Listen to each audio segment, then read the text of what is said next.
Afternoon student, मैं कक्षा 6 में हिंदी का अध्याय 14 पढ़ाने जा रही हूँ। चैप्टर अध्याय का नाम है नृत्यांगना सुधा चंद्रन। जीवन के किसी भी क्षेत्र में शिखर तक पहुँचने के लिए दृढ़ इच्छा शक्ति और कठिन परिश्रम की आवश्यकता पड़ती है। जीवन के ऊंचाई तक पहुँचने के लिए हमें कठिन परिश्रम और अपने मन की इच्छा शक्ति की बहुत ही आवश्यकता पड़ती है। कई लोग ऐसे भी हुए हैं जिन्होंने शारीरिक अक्षमता के बावजूद संघर्ष किया और अपने लक्ष्य को प्राप्त किया। कुछ लोग ऐसे हैं जो अपनी शारीरिक क्षमता न होते हुए भी उन्होंने अपने कठिन परिश्रम के बल पर अपनी एक ऊंचाई तक पहुँचे हैं, जिनमें से एक नाम सुधा चंद्रन का भी आता है। सुधा चंद्रन एक ऐसी नृत्यांगना थी जिनका पैर खराब होने के बावजूद वह चोटी की नृत्यांगना बनी। उनका एक पैर खराब होने के बाद भी वह बहुत ही प्रसिद्ध नृत्यांगना बनी। सुधा चंद्रन की माता श्रीमती ठंगस एवं पिता श्री के.डी. चंद्रन की हार्दिक इच्छा थी कि उनकी पुत्री राष्ट्रीय ख्याति की नृत्यांगना बने। उनके माता और पिता की बहुत ही मन से इच्छा थी कि उनकी पुत्री प्रसिद्ध नृत्यांगना बने। इसलिए उन्होंने अपने पुत्री को 5 वर्ष की आयु में ही उसका दाखिला बम्बई के एक प्रसिद्ध विद्यालय में करवा दिया। पहल तो नृत्य विद्यालय के शिक्षकों ने इतनी छोटी उम्र के बच्चे के दाखिले में हिचकिचाहट मत हुई। पहले उस समय सुधा चंद्रन की आयु बस 5 वर्ष की थी, इसलिए वहाँ के शिक्षकों ने इनका दाखिला करने में बहुत ही हिचकिचाहट महसूस करने लगे। किंतु सुधा चंद्रन की प्रतिभा को देखकर उन्होंने उसका दाखिला कर लिया और वहाँ के सुप्रसिद्ध शिक्षक श्री के.एस. रामास्वामी भागवतार ने उन्हें अपना शिष्य के रूप में स्वीकार कर लिया और सुधा उनसे नियमित प्रशिक्षण प्राप्त करने को सुधा चंद्रन उनसे नियम रूप से शिक्षा प्राप्त करने लगी। जल्द ही सुधा के नृत्य कार्यक्रम विद्यालय में आयोजित होने लगे। कुछ ही दिनों में सुधा के नृत्य कार्यक्रम विद्यालय में आयोजित होने लगे। उसमें वो भाग लेने लगी। नृत्य के साथ साथ अध्ययन में भी सुधा ने अपनी प्रतिभा दिखलाई। वो नृत्य के साथ साथ पढ़ाई में भी बहुत ही प्रतिभावान थी। लेकिन सुधा के सपनों की इंद्रधनुष दुनिया में एकाएक 2 मई 1981 को अंधेरा छा गया। लेकिन उनके सपनों की इंद्रधनुष में एकाएक रुकावट आ गई। 2 मई 1981 में उनके इस सपनों को रोक लग गई। 2 मई को तिरुचिरापल्ली से मद्रास जाते समय उनकी बस दुर्घटनाग्रस्त हो गई। इस दुर्घटना में सुधा के बाएं पांव की एड़ी टूट गई और बायां पांव पूरी तरह जख्मी हो गया। 2 मई 1981 को जब वे तिरुचिरापल्ली से मद्रास जा रही थी, उसमें उनकी बस दुर्घटना में उनका एक पैर बाएं पैर की एड़ी टूट गई और दायां पैर बहुत ही बुरी तरह से जख्मी हो गया। प्लास्टर करवाने के बाद बायां पांव तो ठीक हो गया, किंतु दाएं टांग में गैंग्रीन हो गया।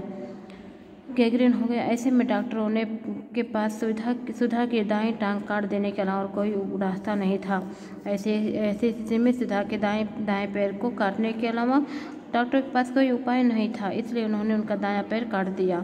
अतः दुर्घटना के 1 महीने बाद सुधा की दाएं टांग घुटने से 7.5 इंच नीचे काट दी गई और इस प्रकार एक टांग कट जाना संभवतः किसी भी नृत्यांगना के जीवन का अंत ही होता है।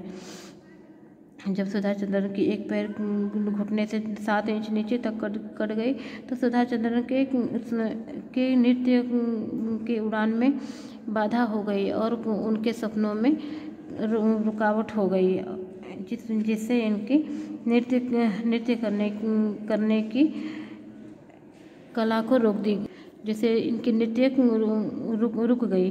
नृत्य सीखने की कला रुक गई और वे अब निराश हो गए कि अब वे एक पैर से क्या कर लेंगी। कि सुधा के साथ भी यही हुआ। सुधा ने लकड़ी के गुटके के पांव और बैसाखियों के सहारे चलना शुरू कर दिया और मुंबई आकर वो पुनः अपनी पढ़ाई में जुट गई। लेकिन अब उनके एक पैर कट जाने के बाद सुधा अपने बैसाखी के सहारे चलना शुरू कर दी और वे अपनी पढ़ाई मुंबई में आकर फिर से पढ़ाई करने लगी, परंतु वो नृत्य नहीं कर पाती थी। इसी बीच सुधा ने मैग्सेसे पुरस्कार विजेता सुप्रसिद्ध कृत्रिम अंग विशेषज्ञ डॉक्टर पी.सी. सेठी के बारे में सुना। इसी समय उन्होंने एक डॉक्टर के बारे में सुना। वह जयपुर गई और डॉक्टर सेठी से मिली। डॉक्टर सेठी ने सुधा को आश्वस्त किया कि वो दोबारा सामान्य ढंग से चल सकेंगे। डॉक्टर ने उन्हें कहा कि आप फिर से चल पाएंगे, आपको परेशान होने की आवश्यकता नहीं है। इस पर सुधा ने पूछा, क्या मैं नाच सकूंगी? डॉक्टर सेठी ने कहा, क्यों नहीं, प्रयास करो तो सब संभव है। डॉक्टर सेठी ने सुधा के लिए एक विशेष प्रकार की टांग बनाई जो एल्युमिनियम की थी और इसमें ऐसी व्यवस्था थी कि वह टांग को आसानी से घुमा सकती थी। इसलिए सुधा और इस प्रकार जब डॉक्टर सेठी से मिले तो उन्होंने डॉक्टर सेठी से पूछा कि क्या मैं इन नकली पैरों के सहारे नृत्य कर सकूंगी? डॉक्टर ने कहा कि क्यों नहीं, आप परिश्रम करेंगी तो इससे जरूर नृत्य कर सकेंगे।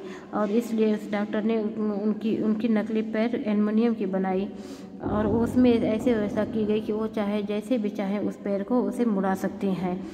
सुधा एक नए विश्वास के साथ मुंबई लौट आई। यह सब वहाँ पे उस डॉक्टर से विचार विमर्श करके सुधा फिर से मुंबई लौट आई और अपने नृत्य का अभ्यास शुरू करना चाहती थी, किंतु इस प्रयास में कटी हुई टांग से खून निकलने लगा। कोई भी सामान्य व्यक्ति इस तरह की घटना के बाद दोबारा नाचने की हिम्मत कतई नहीं करता, किंतु सुधा साधारण मिट्टी की नहीं बनी थी। जल्द ही उन्होंने अपनी निराशा पर काबू प्राप्त किया और अपने नृत्य प्रशिक्षण के साथ डॉक्टर सेठी से पुनः मिली और वह फिर से जब उन्होंने अपने पैर को लगवा लिया और उस पैर के साथ उन्होंने फिर से नृत्य करना शुरू किया, किंतु नृत्य करने के बाद उनके पैर से कटी हुई पैर से खून बहने लगा। फिर भी वो नृत्य करने का अभ्यास करती थी, लेकिन फिर वो दोबारा वह अपने डॉक्टर सेठी के पास विचार विमर्श के लिए पुनः आ गई। आगे का अध्याय कल पढ़ाया जाएगा।